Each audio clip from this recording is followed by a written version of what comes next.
जिनमें अकेले चलने का हौसला होता है, एक दिन उनके पीछे सारा काफिला होता है।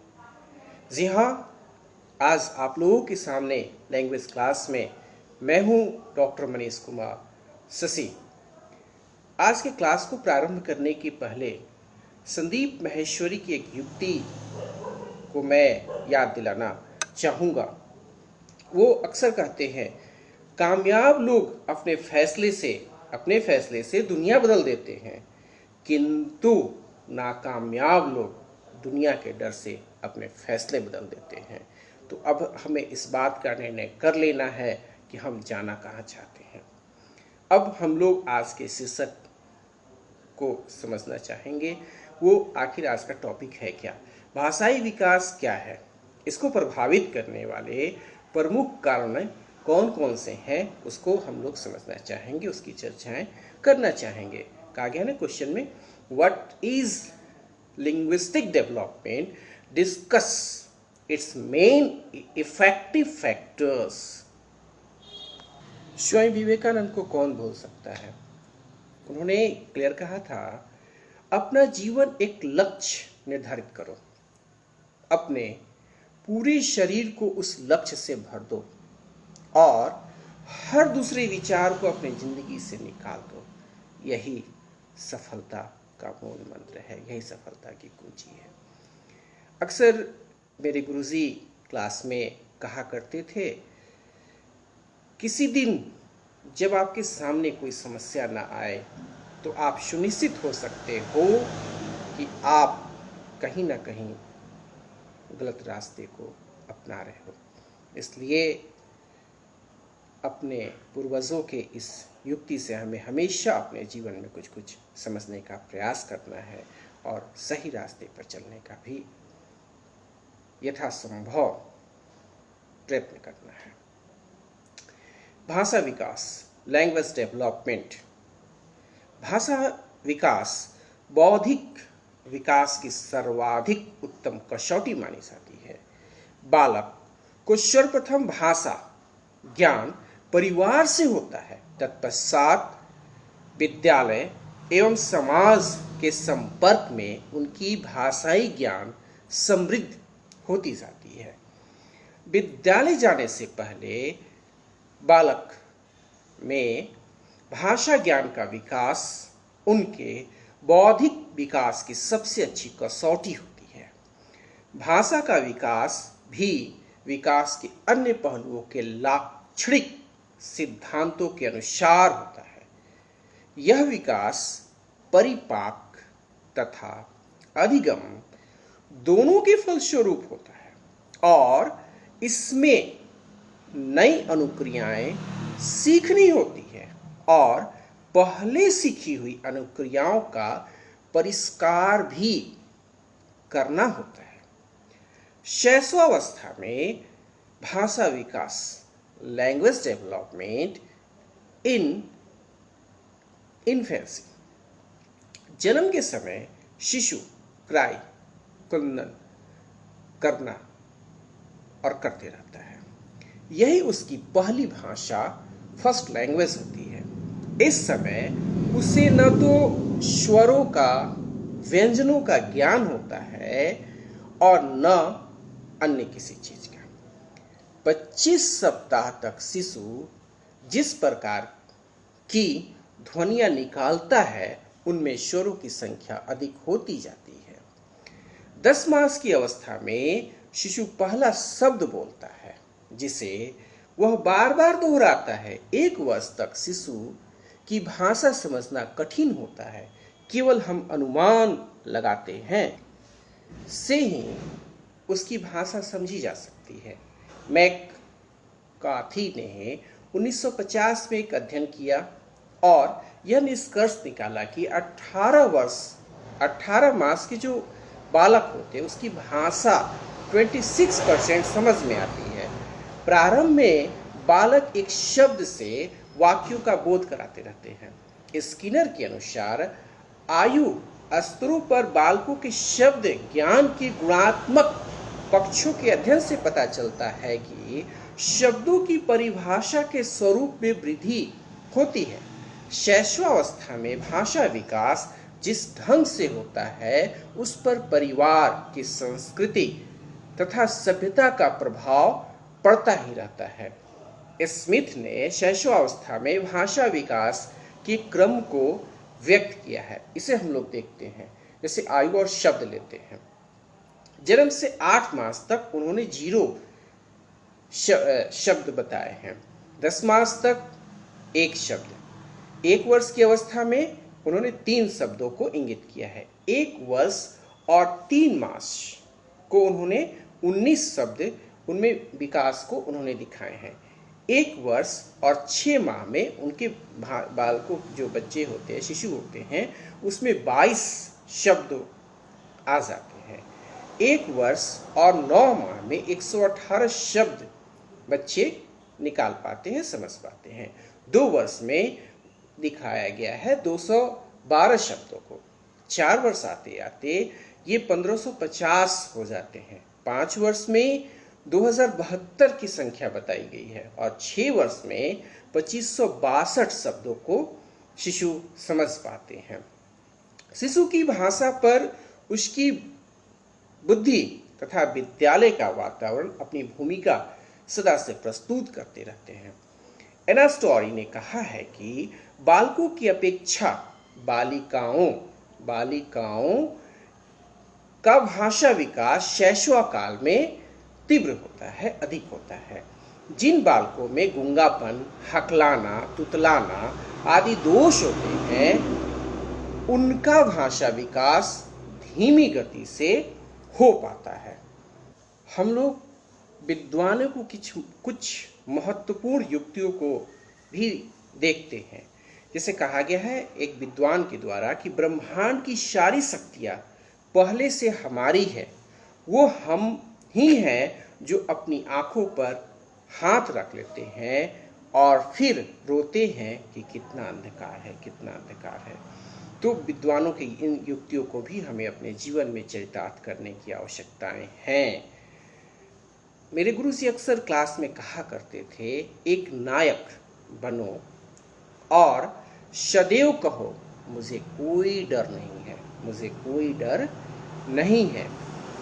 मेरी माता जी अक्सर बचपन से ही प्रेरणा देती रही हैं। जिंदगी का रास्ता बनाया नहीं मिलता, स्वयं को बनाना पड़ता है। जैसा मार्ग बनाओगे वैसी मंजिल तुम्हारा इंतज़ार कर रही होगी, तुम्हारा इंतज़ार कर रही होगी। तो मंजिल और मार्ग बनाने की जिम्मेवारी खुद के कंधों पर होती है। इस चीज़ को हमें जीवन भर याद रखना चाहिए। बाल्यावस्था में भाषा विकास, इसको हम लोग देखते हैं। Language development in childhood. आयु के साथ साथ बालकों के सीखने की गति में भी वृद्धि होती है। प्रत्येक क्रिया के साथ विस्तार में भी कमी होती है। बाल्यावस्था में बालक शब्द से लेकर वाक्य विन्यास तक की सभी क्रियाएं सीख लेता है। हाइडर के अध्ययन के कुछ परिणाम को हम लोग देखते हैं। बालिकाओं की भाषा का विकास बालकों की अपेक्षा तेजी से होता है। बालकों की अपेक्षा बालिकाओं के वाक्यों में शब्द संख्या अधिक होती है। अपनी बात को ढंग से प्रस्तुत करने में बालिकाएं अधिक तेज होती हैं। शिशोर ने बाल्यावस्था में भाषा विकास का अध्ययन किया।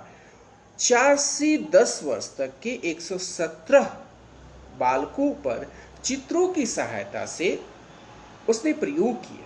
भाषा के विकास में समुदाय, घर, परिवार, विद्यालय की आर्थिक सामाजिक परिस्थिति का प्रभाव अत्यधिक पड़ता है। वस्तुओं को देखकर उसका प्रत्यय ज्ञान उसे होते जाता है और उसके पश्चात उसे अभिव्यक्ति में भी आनंद आता है। प्रत्यय ज्ञान स्थूल से सूक्ष्म की ओर विकसित होती है। उसी प्रकार भाषा का ज्ञान भी मूर्त से अमूर्त की ओर होता जाता है। जैसे इसको थोड़ा सा हम लोग अपने ढंग से समझने का प्रयास करते हैं कि एक अमीर घर में किसी का जन्म हुआ हो और एक गरीब घर में किसी का जन्म हुआ हो, तो अमीर के घर में वो लैपटॉप, मोबाइल, टीवी वो देख रहा है, जन्म के साथ ही वो देख रहा है, उसके साथ वो खेल रहा है। लेकिन गरीब के घर में लैपटॉप, टीवी और हाई प्रोफाइल जो भी यूजेस हैं वो नहीं कर पा रहा है, उसे समझने में परेशानियों का सामना करना पड़ सकता है। अगले पॉइंट्स को समझने से पहले विद्वानों की कुछ युक्तियों को पुनः हम लोग देखने का प्रयास करते हैं। एक विद्वान ने कहा है कि संभव की सीमा जानने का केवल एक ही तरीका है, असंभव से आगे निकल जाना। अक्सर मेरा एक दोस्त बचपन में कहा करता था, बस वही अमर होते हैं जो दूसरों के लिए जिया करते हैं, जो दूसरों के लिए जीते हैं। अक्सर मैं विद्वानों की युक्ति को पढ़ता रहता हूँ, जिसमें एक विद्वान की युक्ति याद है, आकांक्षा, अज्ञानता और असमानता ये बंधुत्व के त्रिमूर्तियाँ हैं, बंधुत्व की त्रिमूर्तियाँ हैं। इसलिए हमें आकांक्षा, अज्ञानता, असमानता को अपने जीवन में समझने का प्रयास करते रहना चाहिए। मेरे गुरुजी अक्सर बचपन में कहा करते थे, सत्य को 1000 तरीके से बताया जा सकता है, फिर भी हर एक बार वह सत्य ही होगा, वह सत्य ही होगा। हम लोग अब अपने टॉपिक पर आते हैं, थर्ड पॉइंट्स को समझने का प्रयास करते हैं। किशोरावस्था में भाषा विकास, लैंग्वेज डेवलपमेंट इन एडोलेंसेंस, उसको देखते हैं क्या होता है। किशोरावस्था में अनेक शारीरिक परिवर्तनों से जो संवेग उत्पन्न होते हैं, भाषा का विकास भी उनसे प्रभावित होता है। किशोरों में साहित्य पढ़ने की रुचि उत्पन्न हो जाती है, उनमें कल्पना शक्ति का विकास होने से वे कवि, कहानीकार, चित्रकार कविता, कहानी तथा चित्र के माध्यम से अपनी भावनाओं की अभिव्यक्ति करते हैं। किशोरों का शब्दकोश, वोकैबुलरी भी विस्तृत होता है। भाषा तो पशुओं के लिए भी आवश्यक है, वो भी भय, भूख और कामेच्छा को आंगिक एवं वार्षिक कंदन से प्रकट करते हैं। फिर किशोरों को तो विकसित सामाजिक प्राणी भी कहा जाता है। भाषा को न केवल लिखकर अपितु बोलकर एवं उसमें नाटकीय तत्व उत्पन्न करके वह भाषा के अधिगम, लर्निंग को विकसित करते रहते हैं। किशोर अनेक बार कोड भाषा को भी विकसित करते हैं। यह भाषा कुछ प्रतीकों, सिंबल्स के माध्यम से लिखी जाती है, जिसका अर्थ वे ही जानते हैं जिन्हें कोड मालूम है। इस प्रकार बोलने में प्रतीकात्मक सिंबॉलिक्स का भी वो निर्माण कर लेते हैं। भाषा के माध्यम से किशोर की संकल्पनाओं, जो कॉन्सेप्ट हैं, उनका भी विकास होता जाता है। ये संकल्पनाएं उसके भावी जीवन को तैयार करने का सिंबल, प्रतीक होती है। भाषा के विकास का किशोर के चिंतन, थिंकिंग पर भी प्रभाव पड़ता रहा है।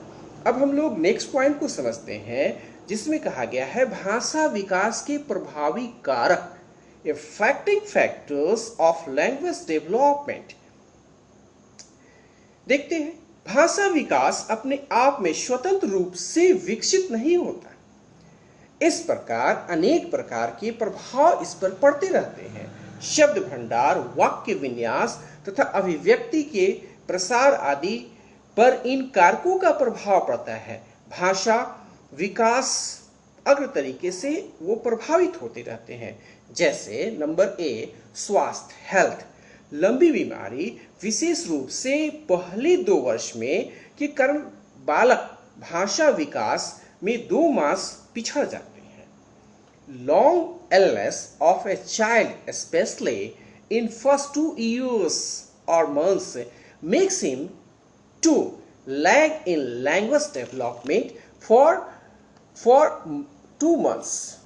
इसका कारण है भाषा की संपर्क जन्यता। संपर्क से भाषा सीखी जाती है और बीमारी के समय बालक समाज के संपर्क में बिल्कुल कम रहता है, ये प्रभाव डालता है। अतः इस स्थिति का प्रभाव बालक के भाषा विकास, लैंग्वेज डेवलपमेंट पर पड़ना स्वाभाविक सा बात होता है। अब हम लोग नेक्स्ट पॉइंट को समझने का प्रयास करते हैं, जिसके अंतर्गत आता है बुद्धि, इंटेलिजेंस। बुद्धि तथा भाषा का घनिष्ठ संबंध होता है। भाषा के स्तर से ही बुद्धि का पता भी चलता है। यह बात बाल्यावस्था पर बालक के शब्द भंडार में वृद्धि के कारण प्रकट ये होती रहती है। भाषा विकास तथा बुद्धि लब्धि, लैंग्वेज डेवलपमेंट एंड IQ का घनिष्ठ संबंध होता है। बालक के बोलने में स्वर तथा व्यंजनों की आवृत्ति से शिशु की जो वृद्धि है उसका भी पता चलता जाता है। हम लोग नेक्स्ट पॉइंट जो है उसे समझना चाहेंगे, हकलाना। जो स्टैम्परिंग है उसके अंतर्गत, हकलाना के अंतर्गत आखिर होता क्या है। अब विद्वानों की कुछ महत्वपूर्ण युक्ति को भी याद करके फिर हम आगे बढ़ने का प्रयास करेंगे। एक विद्वान की युक्ति है, वक्त के भी अजीब किस्से हैं, किसी का कटता नहीं और किसी के पास वक्त होता नहीं। अक्सर याद है जब मैं पढ़ा करता था उन दिनों, मेरे गुरुवर एक चीज अक्सर याद दिलाया करते थे, जितना बड़ा संघर्ष होगा जीत उतनी ही बड़ी होगी। निश्चित रूप से ये चीजें याद करने वाला है। दिन में आप एक बार स्वयं से बात करें, अन्यथा आप एक बेहतरीन इंसान को मिलने का जो मौका है उसे आप खो देंगे। और हमेशा जीवन में याद रखना चाहिए, इसके अंतर्गत सुनी हुई बातें कभी कभी गलत भी हो सकती है, इस पर अक्सर विश्वास करना चाहिए, और नहीं तो आप अपने जीवन के महत्वपूर्ण दोस्त खोते जाएंगे। इन युक्ति को जीवन में हमेशा याद रखना चाहिए। इसके बाद हम लोग नेक्स्ट पॉइंट जो कि हकलाना, स्टैमरिंग है, उसे समझने का प्रयास करते हैं। हकलाना वाणी दोष है। मनोवैज्ञानिकों का विचार है कि हकलाना मानसिक अव्यवस्था के कारण होता है। बालक जब स्वाभाविक रूप से शब्दोच्चारण पर जोर नहीं देता, तब उच्चारण संबंधी तंत्र को अधिक शक्ति लगानी पड़ती है। इसका परिणाम यह होता है कि श्वसन शक्ति की गति तीव्र हो जाती है, फेफड़ों में हवा नहीं रहती। ऐसी अवस्था में उच्चारण में दोष उत्पन्न होता है, जो हकलाने के रूप में हमें क्लास में दिखता है, समाज में दिखता है।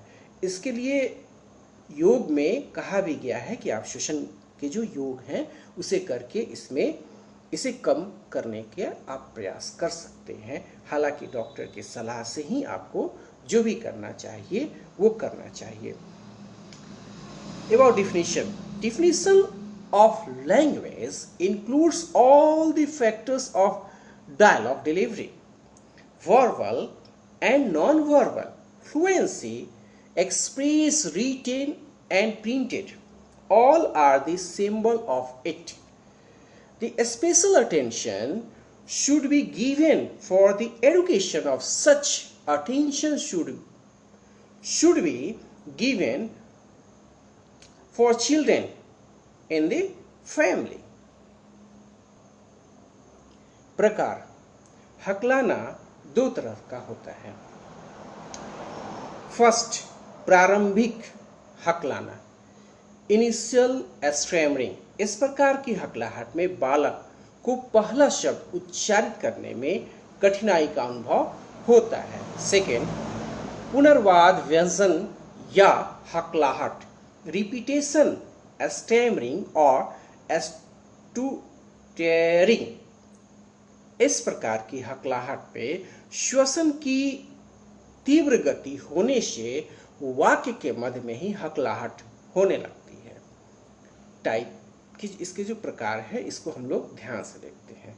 फर्स्ट, कैसे कैसे होता है। वंश क्रम से प्राप्त स्नायु रोग हकलाने के लिए उत्तरदायी होते हैं। सेकेंड, असाधारण उत्तेजना से भी व्यक्ति हकलाने लगता है। थर्ड, जब बालक सामान्य बालक हकलाने एवं तुतलाने वाले बालकों की नकल करते हैं तो वह उनकी आदत से बन जाती है। फोर, गंभीर आघात में भी हकलाना प्रारंभ हो जाता है।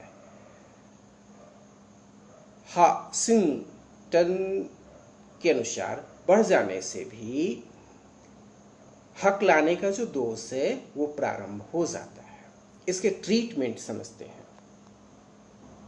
ठीक है। ट्रीटमेंट जानने को पहले कुछ आपके डिमांड पर विद्वानों के युक्ति को जानते हैं। महात्मा विदुर सुखी रहने के उपाय बताते हैं। पहला, निरोग रहना। दूसरा, ऋण न लेना। तीसरा, भले लोगों की संगत में रहना। संगत से गुण होत है, संगत से गुण जात। चौथा, अपनी मेहनत से ही हमेशा जीविका चलाना। नेक्स्ट, निडर होकर के रहना। यदि ये सारी चीजें करते हैं तो हम सुखी निश्चित रूप से होते हैं। अक्सर मेरे पिताजी कहा करते थे, अपनापन तो हर कोई दिखाता है, पर आपका अपना कौन है ये तो वक्त ही बताता है, ये तो वक्त ही बताता है। आज सुबह सुबह मैं प्रवचन सुन रहा था। उस प्रवचन के अंतर्गत कुछ चीजें आई जो आपसे भी मैं साझा करना चाहूंगा। उस प्रवचन में यह था कि आप सुबह में संकल्प करो, मोबाइल को आप समय नहीं दोगे, परमात्मा को समय दोगे। और ये सुनिश्चित करने का आप प्रयत्न करो। संकल्प, समय, सोच से आपकी जो कार्य हैं उसकी सिद्धि हो सकती है, सिद्धि हो सकती है। ट्रीटमेंट, उपचार देखते हैं। Treatment of stammering. हकलाना, जैसा कि कहा जा चुका है, एक मानसिक अवस्था का कारण होता है। इसका उपचार भी उसी तरह होता है। इस दोष के उपचार के लिए हमें अग्र कार्य करने चाहिए। नंबर 1, बालक के सामान्य स्वास्थ्य पर हमें उसका ध्यान देना चाहिए, हेल्थ का। सेकेंड, यदि बालक में खून की कमी है तो उसे उचित आहार तथा औषधि से दूर जो किया जा रहा है उस पर हमें अटेंशन होना चाहिए। दांतों की खराबी दूर करनी चाहिए।